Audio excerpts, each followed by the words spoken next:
We're live. Welcome to the Lost Together podcast. I'm Joe, and this is still in the third season. My effort to convince Morgan that Lost is one of the greatest television shows ever written, produced, acted in, shot in a place where I would like to live but will never get to, but will get to see on vacation next year. So possibly, maybe we'll get a little lost out there.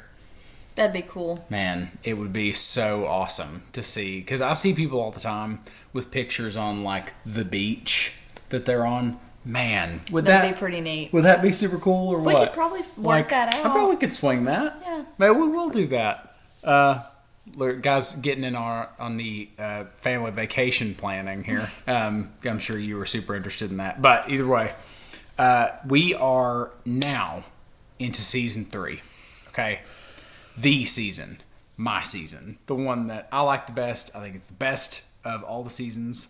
I've been super excited about this one for a really long time because of Ben, who is now named in these episodes. Yes. My favorite character by a gigantic margin. So today we are talking about, I intentionally watched 2 together because I think this should have been one big episode, the first 2 episodes of season 2. It should have been. I just think they marry really well together, and it's a really good intro and explainer to the theme of season 3, the others. So we're going to talk about season 3, episode 1 first, A Tale of Two Cities, and that originally aired on October 4th, 2006, and so I guess, from the end of season 2 to the beginning of season 3. What do you think? It's starting to come together a little bit. It's confirmation that, like, this is definitely a government thing. Like, these people are in on it. The others are in on it. Whatever is happening. And these people from the plane crash are just, unfortunate pawns. Yeah, collateral damage. But then, like, I'm not putting together the pieces of, like, the Nigerians, Echo's people, and, the people on the hot air balloon, actual Henry Gale, like, interesting, right? So why did they come to the island? Well, I'm assuming they wrecked. Also, how did the Dharma Initiative get there? Oh, in the same way that government does everything, they find a resource and they go like, this is mine, and so they've already established through the video that the Dharma Initiative was set up through University of Michigan. Mm-hmm. So like MIT style. University of Michigan. Is that what MIT? No, that's the Massachusetts Institute of Technology. It's one of those M states. Who cares? Michigan. So that was already established. But I guess we were kind of led to believe through season 2 that the others were this, like, kind of primitive tribe or whatever. Well, yeah, that's how they're portrayed, but they're not. They're in on it. I think the opening of season 3 is fantastic, and it's very similar to the opening of season 2. If you remember, the opening of season 2 was Desmond doing his morning routine. Yeah, and you just don't understand, like, how whacked out what you're watching is until they show you. And same thing with the intro to season 3, which is just like, there's a very emotionally strung out woman trying to make some muffins or whatever and crying in the mirror while she's doing her makeup. Haven't we all? That's that female urge to bake something and ruin it and cry about it. I've been really excited to get to season 3. That's why there's been kind of a breakneck pace for seasons 1 and 2. I am. Oh, you're not saying you and me breakneck speed, are you? We've been watching this show for, like, what, 5 months, 6 months? That's true, but we have done several episodes of our podcast that were multiple episodes because I didn't want to take the time and wait to get to season 3 because here we are. So here we are. We've made it. A Tale of Two Cities So I asked you kind of just for thoughts, but you want to just get into the recap and we can. Yeah, and I know that A Tale of Two Cities is a book also that I've never read. Okay. So any like literary tropes or whatever callbacks to A Tale of Two Cities completely over my head. The closest I ever got was A Tale of Two Kitties, which was a Garfield movie. Well, A Tale of Two Cities is a Dickens novel. It's actually probably one of only two novels that people know by Charles Dickens. Is that the Oliver Twist or whatever? Or that's a book too. He's not a character. Oliver Twist is also a book, and he is a character in Oliver Twist. Well, yeah. So, Great Expectations, another one by Dickens, but A Tale of Two Cities, and it's you bring it up, I guess. We've talked about it before, where you get, if you have art in another piece of art, like it's not a mistake, and it's not a mistake here either. So we'll get into that as we kind of get into the episode. I don't want to get into discussing themes yet until we get the recap. Sure. But that was on my list of stuff to talk about. Yeah. I just wanted to start there. Like any literary callbacks to A Tale of Two Cities, I will not get because I've never heard the story. I think that Lost tends to. They've never done like a 1-to-1, like they had Watership Down on there, and the themes of Watership Down, like apocalypse and kind of the end of all things, anarchy, is like it runs through Lost, but they didn't literally do like a parody of Watership Down. In the same way that they didn't literally do a parody of A Tale of Two Cities here, they just borrowed some themes for this episode. So we open with a woman who we learn is Juliet. And like we said, she's baking muffins or some shit. She ruins them. She like looks at herself in the mirror, cries, whatever. And then she is talking to some lady, and she's like, "I ruined the muffins." She's like, "Oh, whatever. Who cares?" Like, so they get together for their little book club, and they are talking about Carrie by Stephen King. And it's just a normal house, just a regular old house, and there's like 7 or 8 of them, and then some guy starts criticizing the shit out of Carrie, like the choice to read Carrie, and he's like, "Well, this freaking book is so boring and stupid, and I don't think that whoever picked this cared how anybody else would feel about it." And she was like, "Oh, well, guess what? I picked it, and I'm the host, so suck it." And the guy's like, "You suck it." Like, there's this really weird, tense moment. She's like super pissed and offended, and then all of a sudden there's a big boom, and they're like, "Ah!" And she goes like, "Get under the door frame." So like they think it's an earthquake, and of course it's not. It's the airplane. So they like run outside, and he was asleep already. Like, this all happens within the first, 5 minutes of the episode. And so I'm like, oh shit, they live on a commune. Like the others, they were in a commune before. Like, okay, that makes sense. Bunch of little weirdos living together or whatever. And then of course they run out and they're on the island. So Ben tells, what was his name? Gideon. He tells Gideon. Goodwin, you go this way. Ethan, you go this way. You both were survivors on the plane. Go watch, and I want a list of names in 3 days.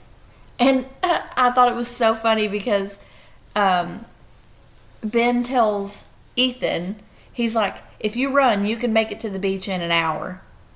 And then like they zoom out to show where the little commune was in the island, and then you can see like part of the plane smoking over here and part of the plane smoking over here.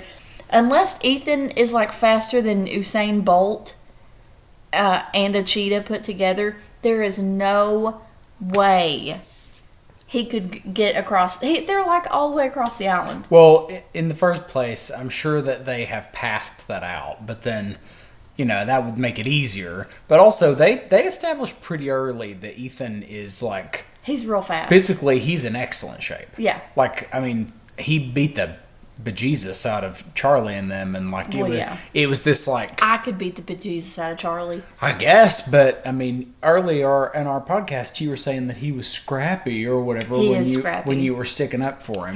He is scrappy, but Ethan whooped his whole ass, and that's not even half of it. Ethan whooped his entire ass. Yes, he did. All of it. Yes, he sure did. And it did. was not close. Charlie would never be able to take Ethan in a fight. No. Anyway. So that's like that prelude, and then we get some flashback of Jack, who is just completely losing his whole mind over his divorce from Sarah. He's like obsessing over who's the new guy, who is it, and then he like comes to suspect that it's his dad because his dad is like a known piece of shit or whatever.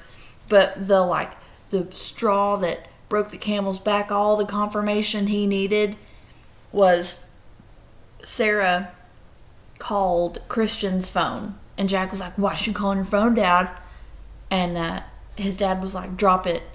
And then later, Jack is like looking down the hallway of the hospital, and Christian's on his phone, like having a phone call, and he's like laughing and stuff, and Jack is like, "It's Dad. Like, Dad is the new guy."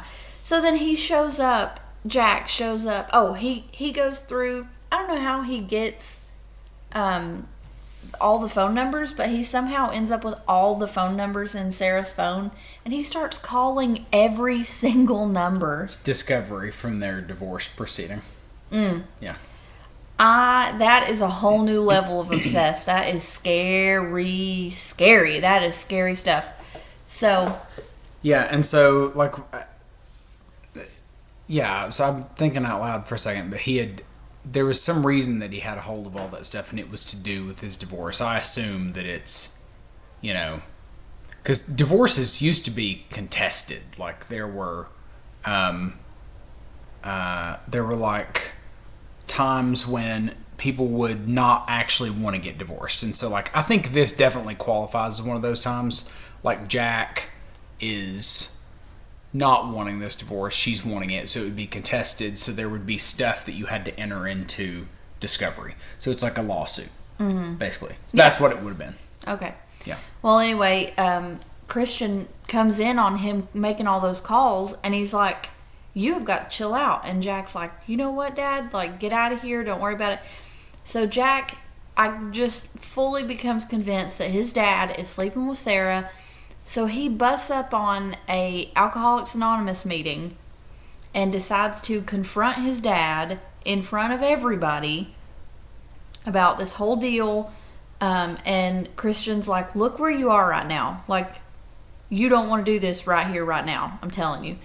And Jack proceeds to like fight his dad, kick his ass. Oh, and the lady at HR at AA is like, "Your dad is like 40 days sober," or something like that. And friggin' Jack's like, "Pin a rose on your nose, Dad." Like, dick. And then he beats his ass in front of everybody.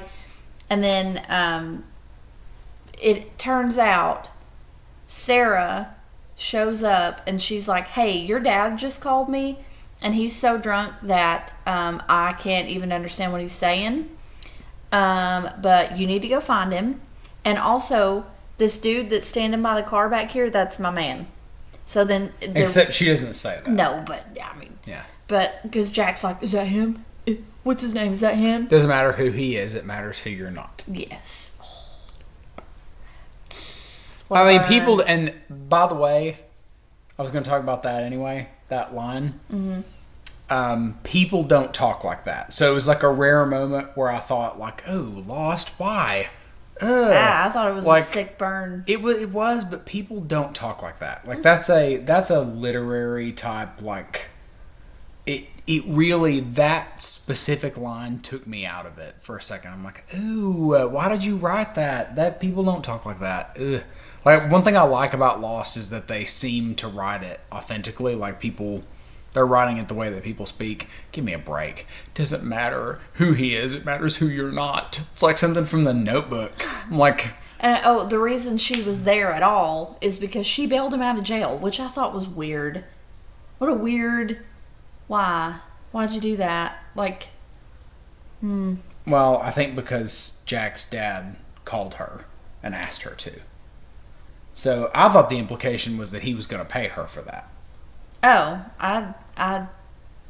it seemed like one of those weird things that they do in movies where like the lady has to come and do that one last act of kindness before they move on or whatever. I was like, don't pretend like that's not a thing. That's a thing. Whatever. So then closure. Yeah. So then she goes, "Oh look, Jack, you've got something to fix," and then she leaves. And then Jack is left with the realization of what he's done, which was terrible. It was absolutely awful. Yeah. So now we're back on the island. Because when we last left our heroes, Michael and Walt were on a boat leaving. Sailing away. Yeah. Come sail away. And then Sawyer, Jack, and Kate are ball gagged on the dock with the others.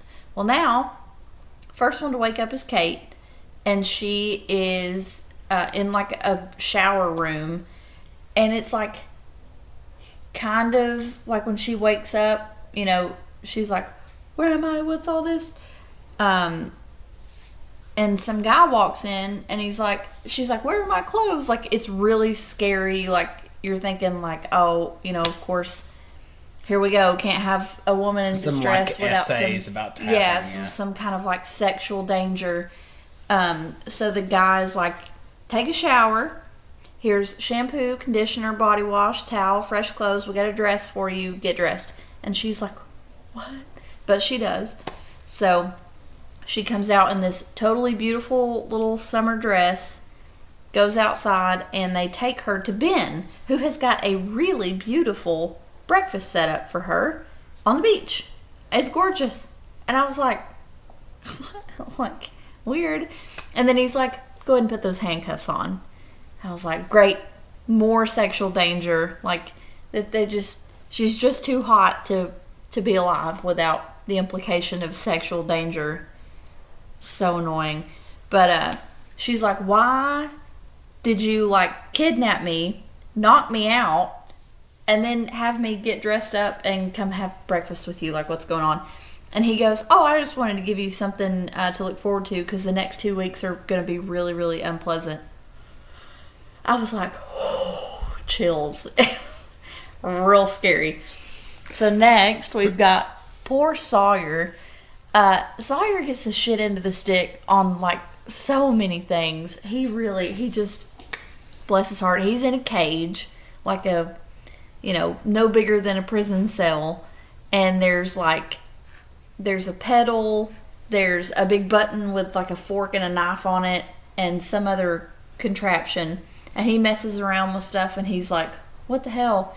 And he looks across the yard, and there's a kid, well, teenager, young adult, with his back turned to Sawyer. And Sawyer's like, "Hey, what's going on? Like, who are you?" Kid won't turn around.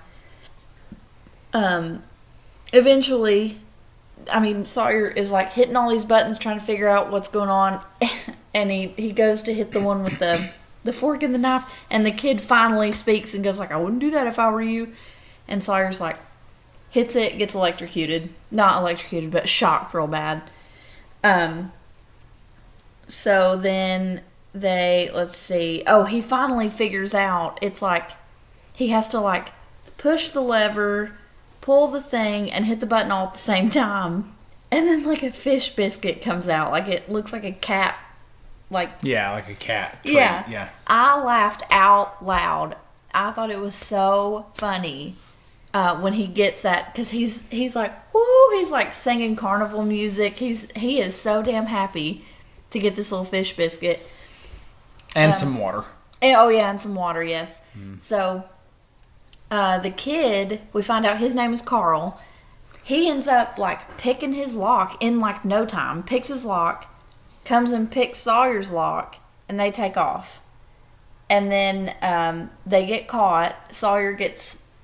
Or did he get tased, or he got shot in the neck with the tranquilizer? Trank, yeah. Anyway, he ends up back in the cell. And then they bring Carl back, and they've bloodied his nose and stuff, and they shove him up against the gate, and they make him apologize to Sawyer for making him be a part of his escape attempt. And I thought that was, like, when I saw that, I was like, that's a setup. Like, Carl's in on this, you know. Yeah, I don't think that I think he's in on that. Oh, okay. And it was like a setup to, like, dissuade Sawyer from trying to run again. Yeah. So, okay. I don't know why, other than I just feel like... I think it's a good thought process to start with because, like, obviously there's an awful lot of manipulation that has happened with the others. Yeah. So, Carl's gone now, so they end up bringing Kate and putting her in his cell. So there's a sweet little reunion moment of Sawyer and Kate. Oh, and when Sawyer figures out the machine, the guy goes, I got figured out your damn machine. And what do you call him, Mr. Friendly? Mr. Friendly said, only took the bears 2 hours. Yeah. So funny. But anyway, Sawyer is talking to Kate, and he's like, are you hungry? And Kate's like... So he throws her that fish biscuit, and she caught it, and it was a great catch. It was good throw, great catch. You know. And then Sawyer has this sweet little, that face that guys make when they know they've provided something for you. Like, oh, he took care of her. That's so sweet. And then we got Jack, and Jack wakes up inside a tank, but you can't tell. Of course, he like smacks into the glass, and he's like, hey, who are you? And there's like a walkie-talkie thing on the wall. What's it? Intercom. Like an intercom thing on the wall. And he's like, you can hear crackling and like whatever. His dad's voice ends up coming through there and says whatever it was that he said to Jack about Sarah, like let it go or something like that, you know. And Jack is like losing his whole ass mind. So in comes the book club lady, Juliet. She walks in and she's got like a grilled cheese and some tomato soup. And she's like, hey Jack, if you'll go put your back on the wall over there, I'll bring this food into you and then you can eat it and I'll leave. And Jack's like, F you and your soup or whatever. And she's like, all right, well. And then she I'm takes just a gonna bite eat of it. Yeah, and walks out. And I was like, oh, that's cold-blooded. Cold-blooded. So they do that a couple more times. Eventually, she does go in, and Jack rushes her. Of course he rushes her. And then he's got like a shard of like pottery or something up to her neck, and he's like, how do we get out? She starts freaking out, and she's like, Jack, don't do this, don't do this, don't do this. They go to a door. He's like, is that the way out? And she's like, if you open that, we're all going to die. Everybody going to die. And he's like, open it. And she's like, seriously, no, I can't open it. Well, here comes Ben. And he's like, she's telling the truth. Like, if you open that door, we're toast. And Jack's like, well, I'm going to kill her and you. I'm leaving. He ends up opening the door, and it just rushes with water. And Ben left them both. And I thought that was interesting that he did not even try to help Juliet get out at all. Left her in there to drown with Jack. So Jack has to hit a button on the wall that she had told him was for emergencies only, which, I mean, I guess you would call that an emergency situation. Bit of an emergency, yeah. Yeah. So the water all drains out. Come find out they're at the Hydra station, which they had seen. Jeff, Locke, and Echo had seen in that one with all the TV screens. They saw the Hydra, something that said Hydra on it. Mm-hmm. So that's where they are. They're underwater somewhere off the island, I guess, because that's where the water is. I don't know. Maybe there's a lake on the island. Anyway, so they after that shit goes down, Jack is like completely dejected and he just gives up. So he goes and sits in the corner and she brings him the food. And then she has this like huge folder and he's like, what is that? And she's like, this is your life, Jack. And he's like, you don't know me. You don't know anything about me. And she's like, your favorite color's purple. You were born on this day. Blah, blah. She like rattles off all these facts about Jack. And he finally is like, oh, okay, well, if you know me, then what do you know about Sarah? And she's like, oh, yeah, your ex-wife, Sarah? Yeah, she's, like, happily married. She's got kids. It's great. And he goes, is she happy? And Juliet says, yeah, she's happy. So then he starts crying. She leaves. Ben meets her outside and goes, like, good work. Oh, and Jack tells her, you tell whoever is talking to me through this intercom that I can't hear him. And she goes, like, that's not been hooked up in 10 years. Yeah. And that's the end of the episode. So, what'd you think? It was good. Really good intro to what you're about to be dealing with for a whole season. So, A Tale of Two Cities. There's a couple of novels here to talk about. So, the art, inside the art, in this case, there's two. Mm-hmm. There's A Tale of Two Cities and Carrie. So, A Tale of Two Cities is it takes place during the French Revolution. And so, it's the two cities in question are London and Paris. All right. So, Paris is kind of in turmoil. There's a revolution happening. One of the themes of A Tale of Two Cities, and something that you might or might not know about Charles Dickens, because you would have, you've seen A Christmas Carol. Oh, yeah. You've probably I've seen like every iteration of The Christmas Carol. Well, and, I just mean people in general. I think of Charles Dickens as like, he wrote The Christmas Carol, and it was just this like really sweet Christmas story, like redeeming somebody. But the actual original Christmas Carol is a satire on capitalism. So it's literally like a way to skewer, because he was about as socialist and left wing as you can get. Like Charles Dickens was way left wing, and so he wrote literally, A Christmas Carol. The basic idea is like rich people only do good things if you scare the shit out of them, right? And so show them they're gonna die, nobody's gonna miss them. If you show them they're gonna die and scare the shit out of them, then they'll do something nice, right? And in A Tale of Two Cities, his basic message was, revolution and change only really happens with violence. Like it's necessary, and so that's what's happening in Paris, but not what's happening in London at the time of the book, right? So London is this like civilized place where, it's classic London. Like there's civility and there's tea and all that stuff, and like there's like people sitting down and relaxing and talking about art and all that. Mm-hmm. And then there's the revolutionaries in France who are getting ready to turn shit upside down. They're about to go catch Marie Antoinette. Let them eat cake. Let you eat cake and lose your head. Hell. Right? Yeah. Eat your cake in hell, woman. Right?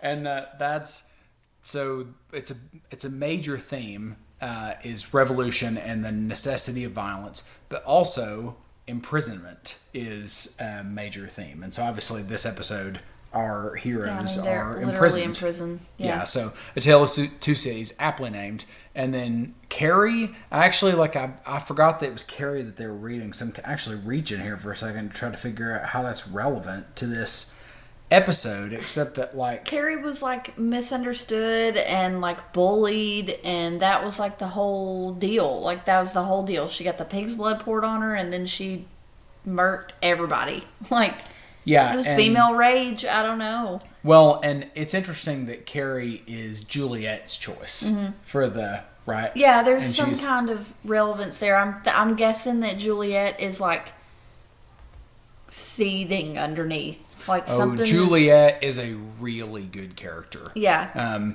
Juliet is not like, because I thought Ana Lucia was a good character. I was super sad they killed her off because I thought she had a lot of potential for the rest of the series, and I think Michelle Rodriguez is a big star, so they probably were like, man, we're not gonna have another one of these because they didn't like how Charlie was acting on stage, or on set.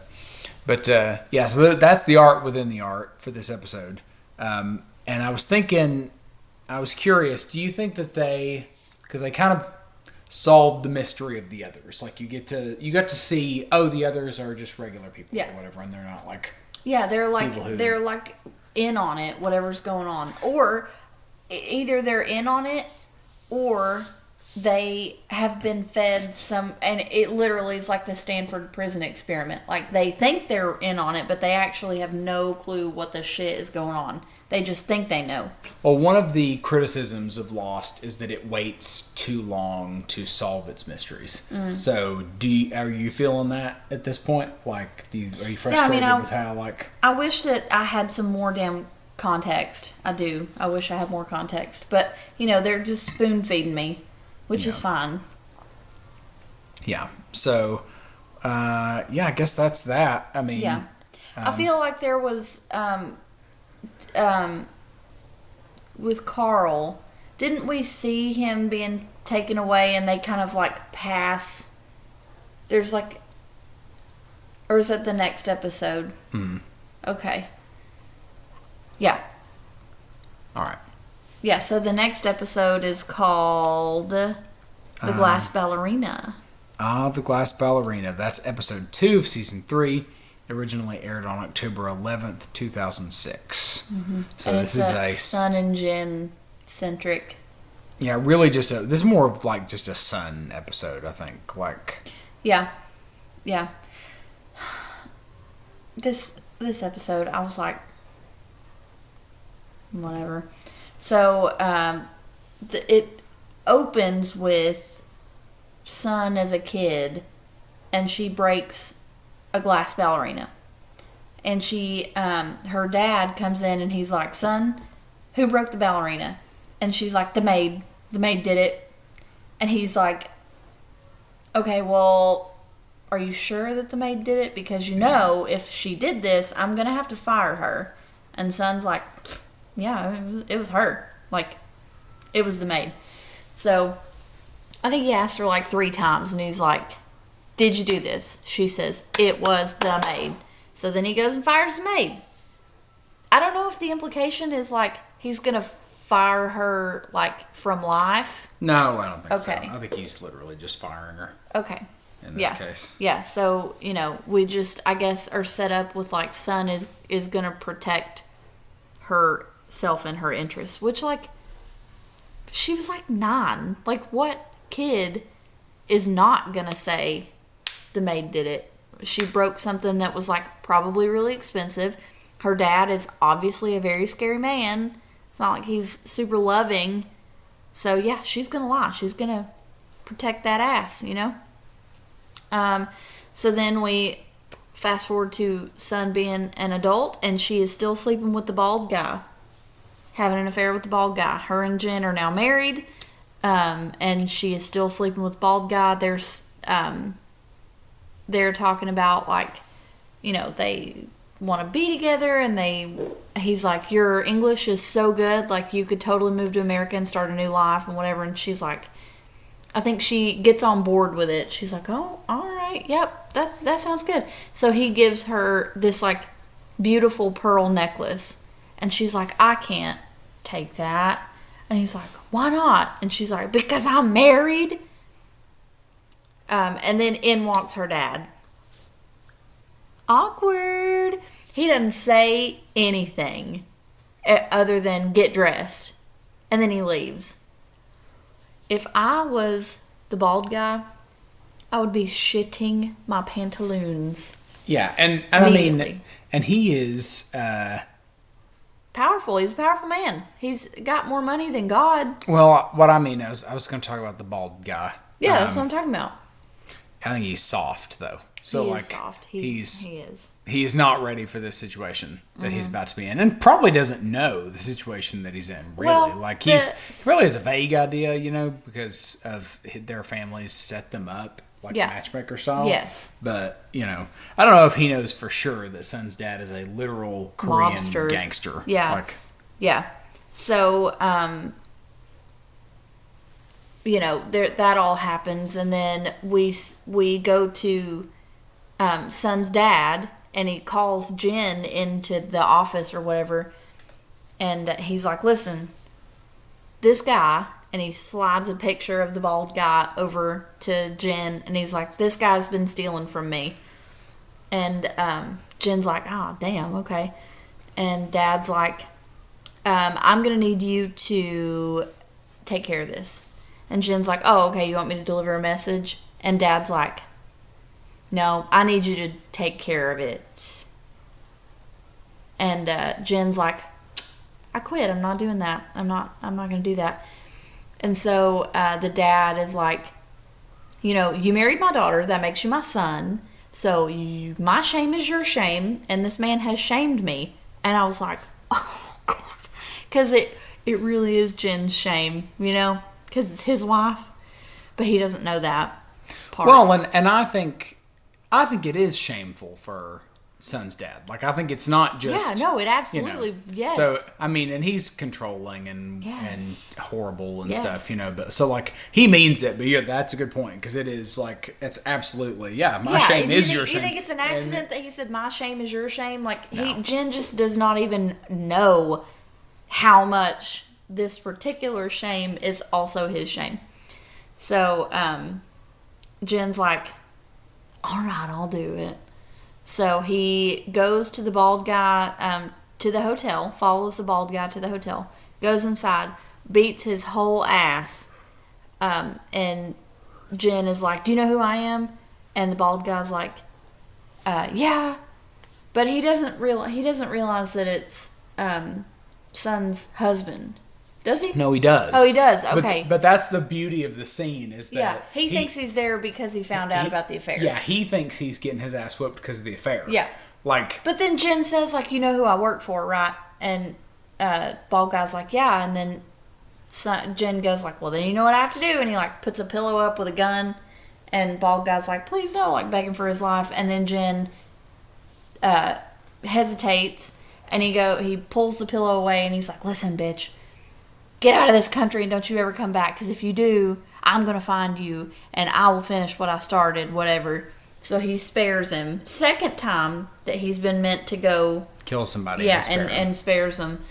So he's walking back down to the car, gets in the car, bam, bald guy's body lands on the hood of the car with Son's necklace that she wouldn't take in his hands.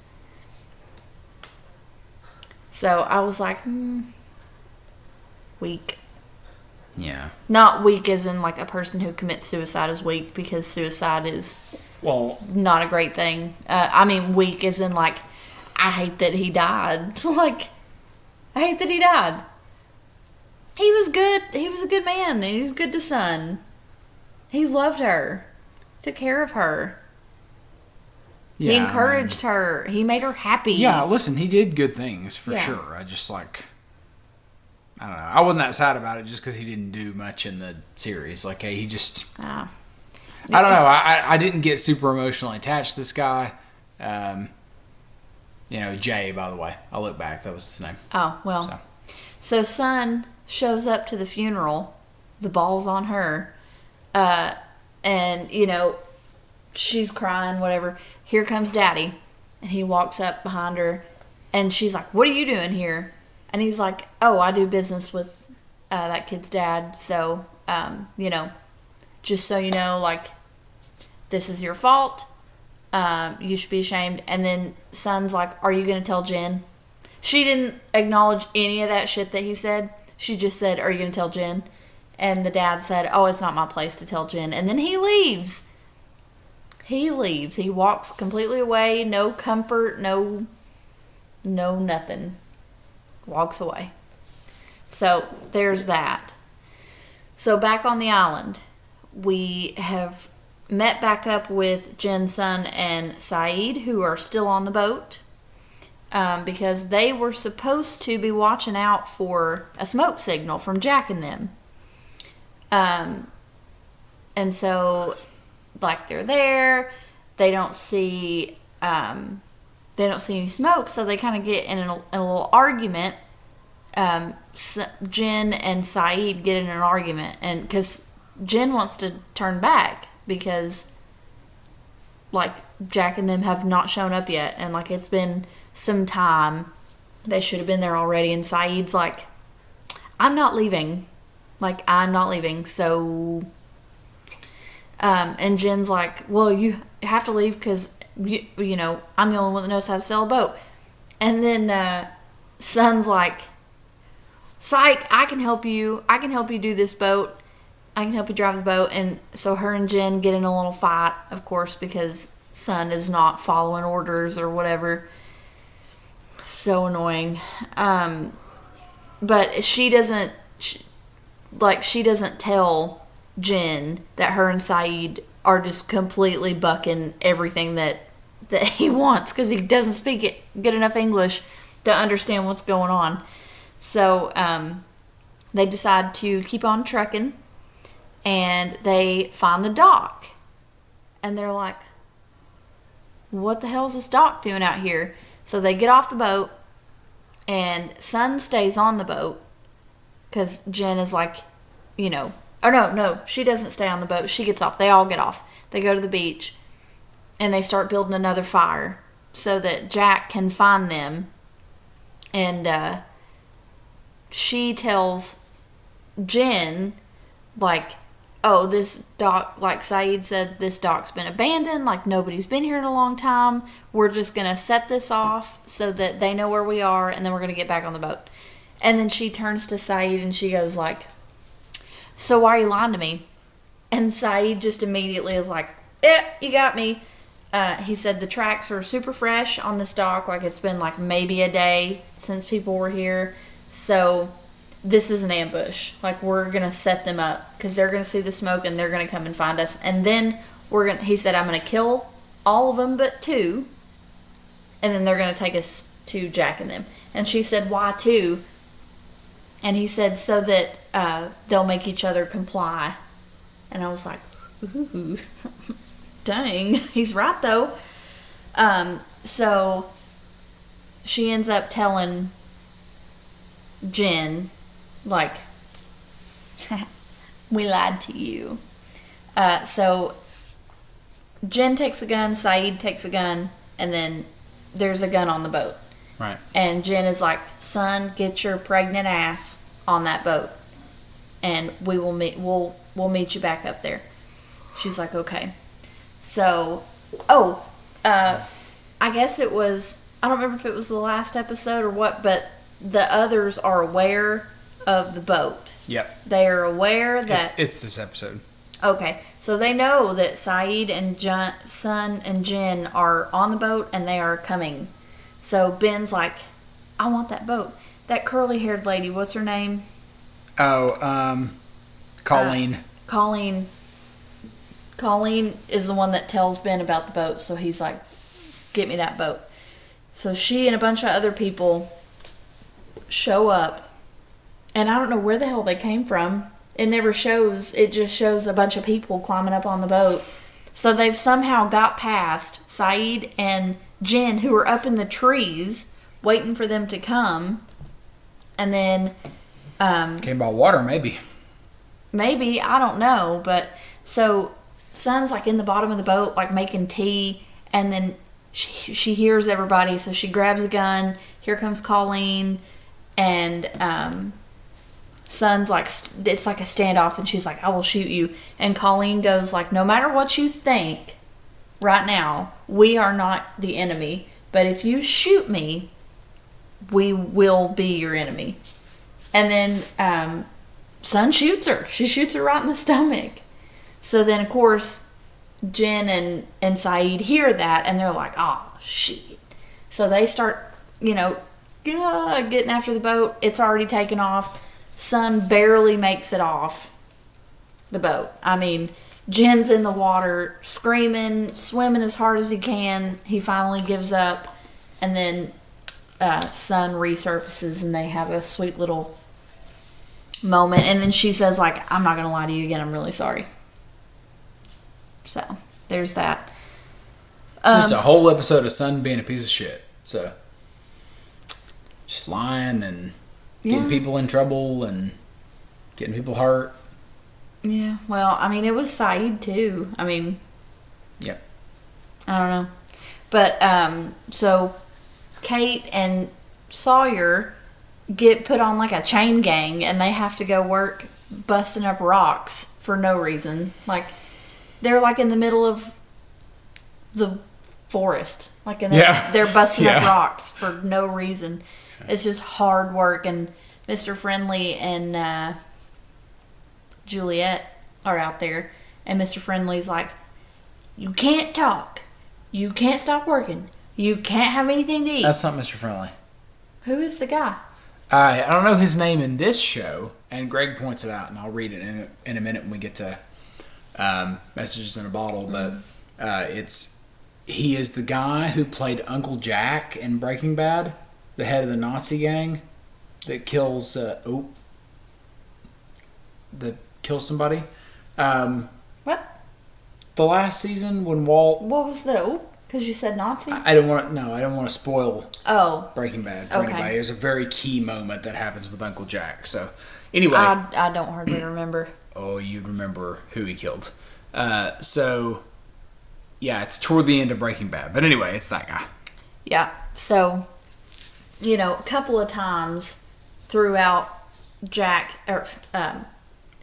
and Sawyer working, they do stop and take breaks. And then they get yelled at, and Sawyer gets they're all up in his shit, because he, of course, is being Sawyer about it. Yeah. And then at one point, Kate is busting up rocks, and she sees Alex, in the brush. And Alex is like, don't let them know you're talking to me. So Kate's like inching her way over, and she starts talking.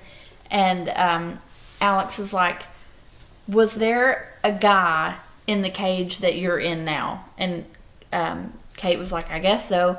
And she was like, his name's Carl, where is he? And Kate was like, she's like, I don't know. So then Alex runs away. And so they're working. Sawyer takes a moment, and of course Kate's still in the dress, and she's like, stop looking at my ass. They're definitely flirting.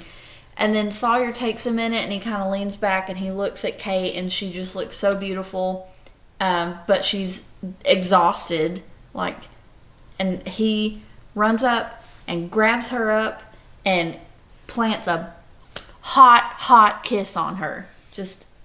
So then, of course, everybody starts screaming, and he ends up getting a rifle from somebody. Mm-hmm. And he, of course, he's like, everybody chill out. And in that time, Juliet gets Kate, and she's got her, gun to her head. Kate keeps getting guns put to her head. This, damsel in distress stuff, yeah. Yeah. This is the 4th or 5th time in this show that somebody's trying to shoot Kate in the face. So, she's like, put the gun down or I'm going to shoot her. Juliet. And, I mean, just cool as cucumber. Put the gun down or I'm going to shoot her. So then Sawyer's like, phew. So he puts the gun down, and then he gets the shit shocked out of him. And so they get put back in the cages, and Sawyer is telling Kate that, everybody was totally surprised by what he did, getting that gun and all that. And he was like, I think I could take pretty much all of them. They have never seen action. These dudes do not know how to fight, but Juliet absolutely would have shot you, and she would not have felt bad about it at all.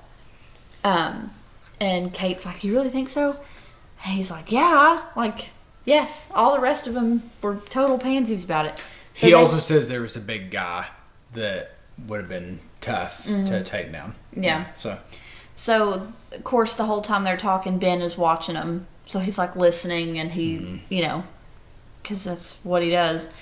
And then Ben shows up in Jack's tank that he's in, which we find out is an aquarium that they were treating sharks and dolphins in or something like that, which, why?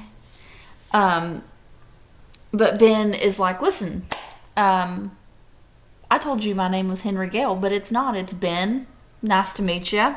Since we're going to be, working together, we might as well get to know each other a little bit.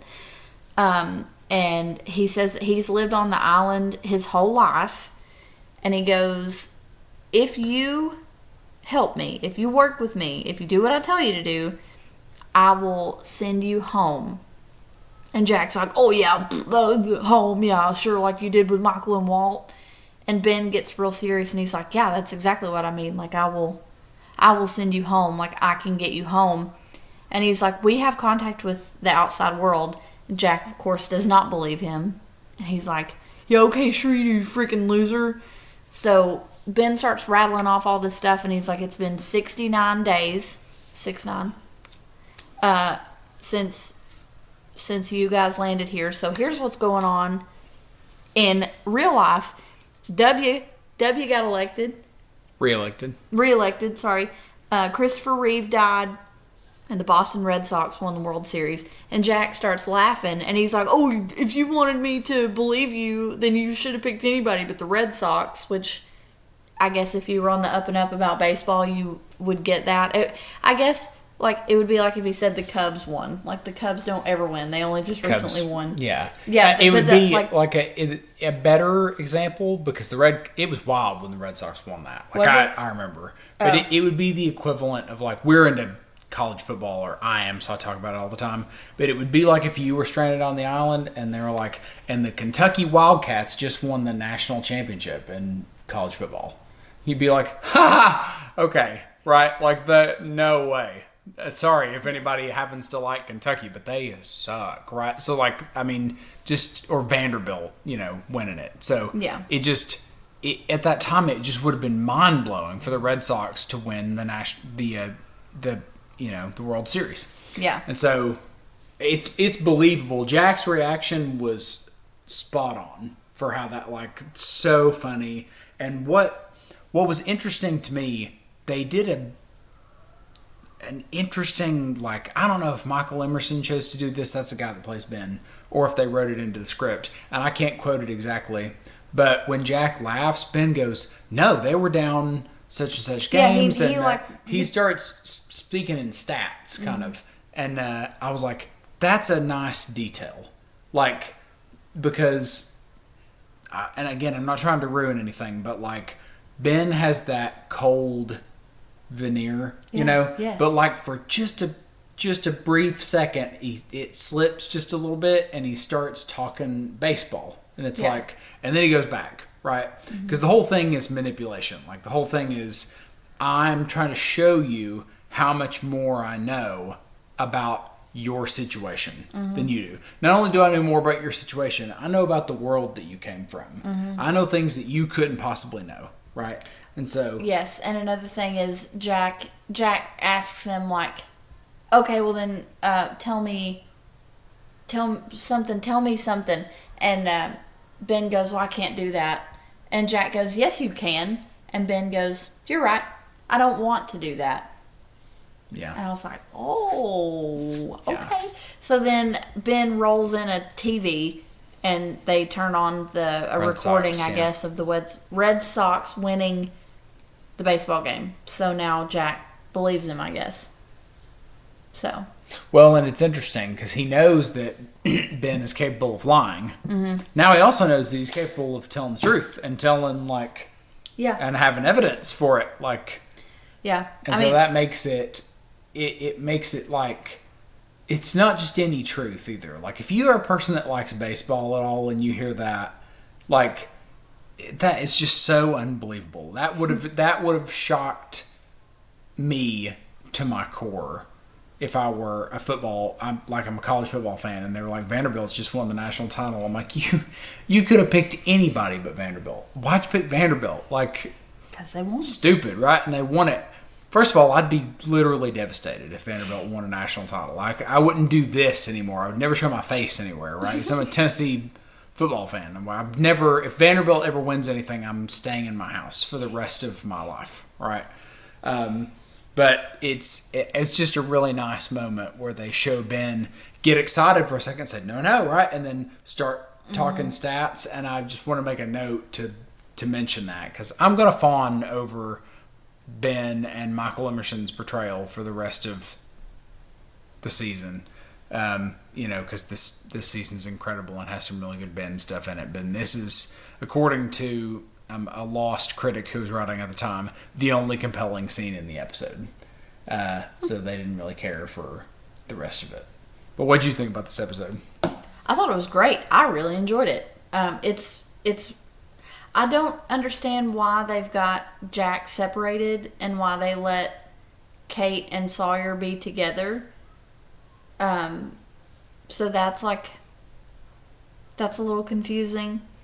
But, because, I mean, Ben's not stupid, and he knows, that Kate and Sawyer are both, mega clever. So why the hell would you put them together? I don't know. But, yeah, I thought it was great. I thought it was really great. I very much enjoyed it.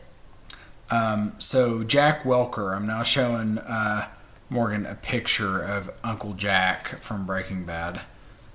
And just for her face so you can see it.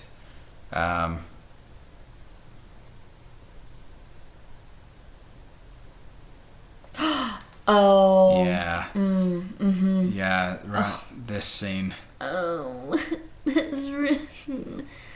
You're the smartest guy I know, but too stupid to understand that he already decided what he was going to do 10 minutes ago. Yeah. I'm also a Breaking Bad nerd, and it's a great show.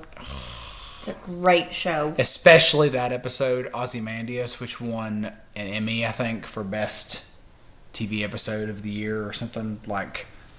So good. Anyway, so we have a lot to get to when it comes to... Yeah, I know, and we're at an hour already. Yeah, so we're gonna get to the messages in a bottle comments, because there were a lot from last time. Thank you. First of all, I want to make a general, and I'm going to word this really carefully. I want to make a general, we hear you about the one concern that a handful of people had, and we're going to adjust. And just not even a thing I thought about. So I'm really glad. I'm really glad that was brought to our attention. Thank you for bringing that to our attention, and we're going to make that adjustment. Yep. It never occurred to me that it would be anything at all. We're just simple hillbillies. Honestly, we're just talking in front of our computer box. We got a glowy box here, and I talk into her, and then a little while later I see my face on the internets.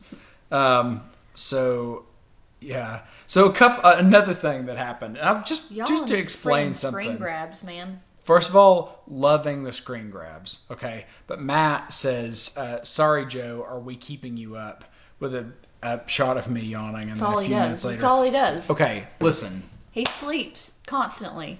I even had a nap today. I work from home on Fridays, and so for my lunch break today, for the first part of it, I took a nap. Just laid down, and she can tell you, I'm the kind of dude that can just lay down and be asleep. Oh, if he's still for any amount of time, he's out. He's out. Gone. It's crazy. And I gotta tell you, I love that about me. It's one of my favorite traits that I have about myself. I'm jealous. When I was a kid, I went through a period of a couple of years where I really struggled to go to sleep. I would just could not go to sleep. It took me forever. And so I am really glad now that I can. I mean, your boy can nap. Okay, you don't know somebody that can nap like I can nap. I promise you, right? I can nap anywhere. As long as I can get horizontal, gone. He's out. Sometimes if I'm tired enough, I don't even have to be horizontal. We did a road trip last year. I fell asleep a couple of times. Driving down, just sitting up in the passenger seat. And now look at this. I was talking about being tired is making me yawn.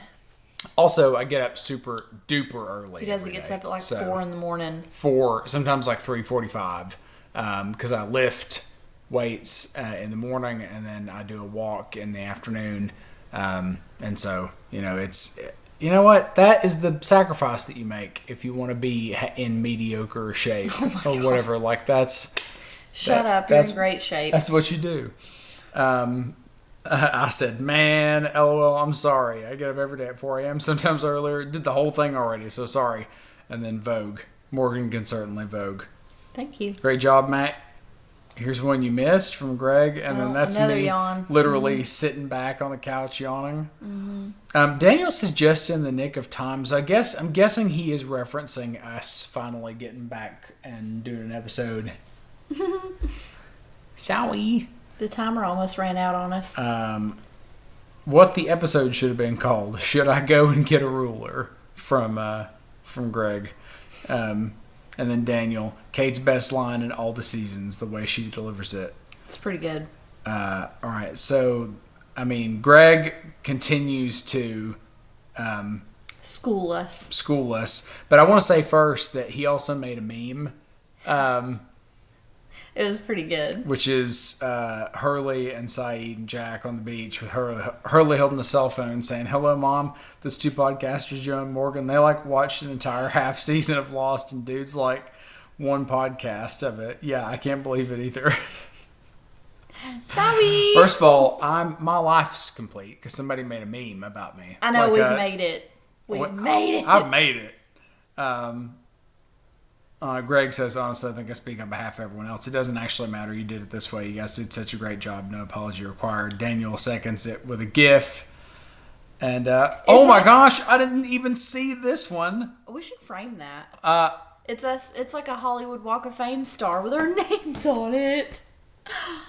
We're gonna frame it. Okay, Greg, that's awesome. First of all, that looks so legit too. That looks it does. real. It looks like well done, sir. Actually there. Yeah. Okay, so Kira, who quotes us, "We've broken our sense of trust. Genuinely don't understand why, or maybe I'm missing something. Had you done an episode and pretended you hadn't seen the next and commented as if you hadn't, then sure. But that's not what happened. You've always updated us with exactly where you are, so I don't get it. Keep up the great work." Appreciate ya. Yeah, I really we love you guys, and I am so addicted in general to transparency, and then with an audience of people that are so cool and do all this commenting and made us feel so yucky. Yeah, I was like, oh, I hate that we're doing this, but I've got to get to season 3. Mm-hmm. I was just, y'all don't even know. I've been so excited for this.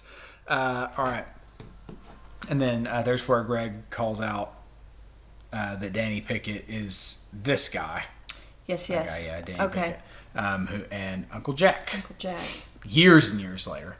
Bad man. Greg, Morgan, you believing Henry Gale is a testament to Emerson's acting. There is zero chance that a 6-episode arc would have worked if the audience wasn't convinced he was at least probably telling the truth. Excellent literary technique breakdown.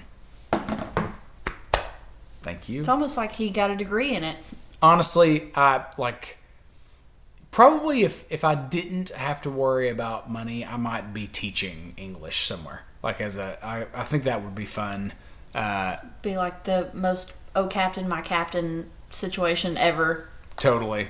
But as it happens, I'm a project manager, so and I get to do this, which is fun and I'm passionate about. So. Yes. FYI, the reason the blast doors came down is because there was a Dharma periodic resupply drop. I didn't even think about that. Mm-hmm. You're right. I'm pissed that the writers did that to him. Poor Hurley, he did not deserve that. But the reason it happened was because both Michelle Rodriguez and Cynthia Watros made headlines when they were arrested for DUI. Gotta kill them in real life or in the show because they fucked up in real life. You guys drank and drived, and now we're shooting you. Drank and drived. Drank and drive. Drank and driven. Drunked and driven. The mysterious lady's name is B. Klug. B. A Clue. Okay. We'll circle back to that name in season 6, which for you guys will probably be next week. Jack's ability to count cards is tied to his eidetic memory. Yep, so really good. Did you notice the island keeps fucking around with Locke's legs? Yes. Even though it also healed him. Must be something to do with Locke losing faith, maybe. Yeah, I mentioned that, Locke cannot catch a break with these damn legs. You guys missed the biggest thing to happen all season. Locke looking at Jack's junk, trademark. This even made it to the Blu-ray commentary with Daniel Day-Kim having a lot to say about it. I don't even remember that at all. Locke's just taking a look.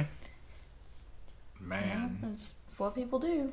Morgan and Joe, you asked for ideas for other things to talk about, and the truth is you're in a groove and doing a great job with the topics you cover. But a couple of things I haven't heard you mention, understandably given your focus on the story, are cinematography and music score. I don't think it's needed for every episode, but some have stunning examples of each. One example is the first use of a particular music theme at the end of Stranger in a Strange Land. A terrible episode, but worth it to hear. Oh, that is a terrible episode. My God. Which one is that one? You haven't seen it yet. Oh, okay. Also, the sets might be an interesting topic. Lost nailed pretty much every location and soundstage set, but in my opinion, few beat the design of the Swan Station, the Hatch. I agree. I think we did talk about...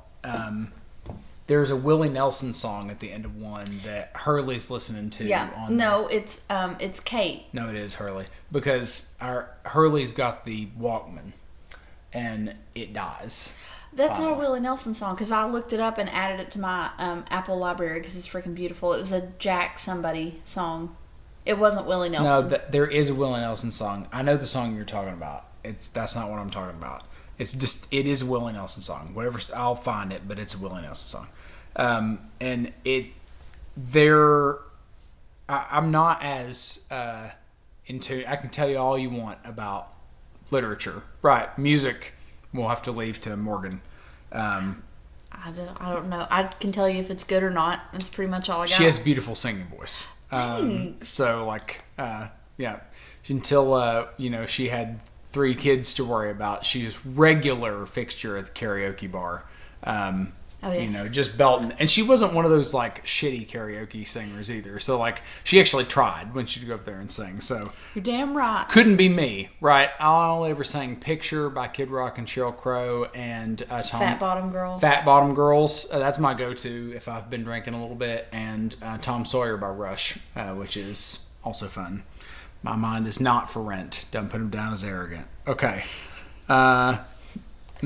Matt, great idea on the songs. So we'll try to pay better attention to the songs in the coming episodes. I couldn't tell you a single song was played in this last episode. Oh no, I have no idea. I feel like if we want to talk about cinematography for just a second, it's funny that you mention it. Anytime Jack's in a hospital, I feel like there's something missing. It doesn't feel like, when you watch a medical show and it feels really authentic. Yeah. There's something missing in Jack's hospital. It's the lighting.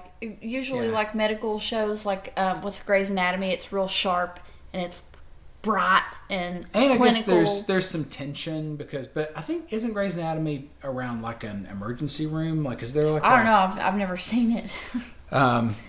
All right, so, and the songs. Oh, yeah, Greg says to Matt, oh, yeah, and all of them tie into the literary stuff that Joe and Morgan nail in each episode. Now I'm going to pay really special attention. There's a pretty big one at the start of Season 3, but truly iconic tracks such as Make Your Own Kind of Music. That's it. Yeah, no, that's Mama Cass. Make your own kind of music. In the Hatch, yes. Yeah. Start of the Hatch. Needle skipping record players is also a bit of a thing too. Mm-hmm. Forgive me if I missed it, but was there any mention of the cliffhanger scene and what Morgan thought was going on? So I said, which cliffhanger? Yeah, they're all cliffhangers. End of Season 2, yes, she does discuss that. End of Season 3, the lost moment, we haven't made it yet. Is that the one that you're going to record me watching it or whatever? Mm-hmm. It's in this season? It's the last episode of this season. Yeah. I'm so excited. And Josh says, oh, okay, I must have blinked or gone into a coma. So that's the end of that. And then also Greg, which I will try to... it's going to take me too long to dig it up here on screen. But he also points out, he linked to an article about... Henry being from Minnesota. I remember that Greg's already pointed out that anytime Lost mentions Canada, it's a synonym for deception. And so they wanted people to get the idea that some deception was happening, but not clearly signal it, because by the time Henry came around, people had already picked up on the Canada thing. Mm. So they made him from Minnesota, which is really close to Canada. It's right up there. That is silly. Close to Canada. So the next episode, which we're going to watch when we hang up, yay, is I'm going to have to get back to it. Oh my god, I have it I think it's called Wait for Instruction. Wait for it. Something like that. Hold on, I thought I was there. Further instructions. Wait Okay? for further instructions. It's just called Further Instructions, and it's a Locke episode. So the Locke episodes are always good. What is going on with Mr. Echo? When do I get to find out if he's alive? How much longer do I have to wait? Soonish. I swear to God, if he's dead, I'm done. Predictions for this coming episode? Look, okay, predictions. Well, hopefully we're gonna go back to the exploded ass hatch and figure out what the shit is going on. Because I mean, Desmond's dead. That I predict that Desmond is donezo. Charlie is 4. not. Charlie's alive. Locke 42. is alive. 42. I'm sure. And Echo's alive. 42. Yes. Okay. Yay. I just wanted you to tell me if he was or not. I didn't know. Okay. Oh God, is he alive in like a spiritual way? Just okay. Anyway. Okay. But now I mean shit is gonna be hitting the fan now because they have blown up the damn hatch where everything was all the food, the nice, comfy, safe place to be, everything. It's gone. So because it like exploded in a big fireball. Well, they were all right before. Yeah, I guess if you could call that all right. I mean, they were surviving. And we already have established that food gets dropped off periodically. So, like... Yeah, sometime within a 70-day period, they've had one drop off. They've made it already once. They can do it again.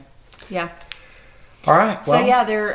hopefully we're going to... I think that Dharma's probably going to be pissed that the hatch is blown up. So, if they're dropping off food, they're probably going to send...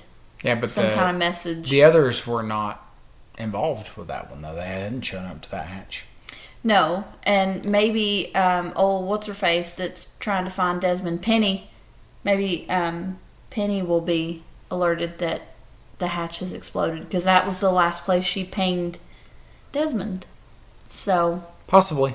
Maybe she will send some instructions. 23. Ooh. 23.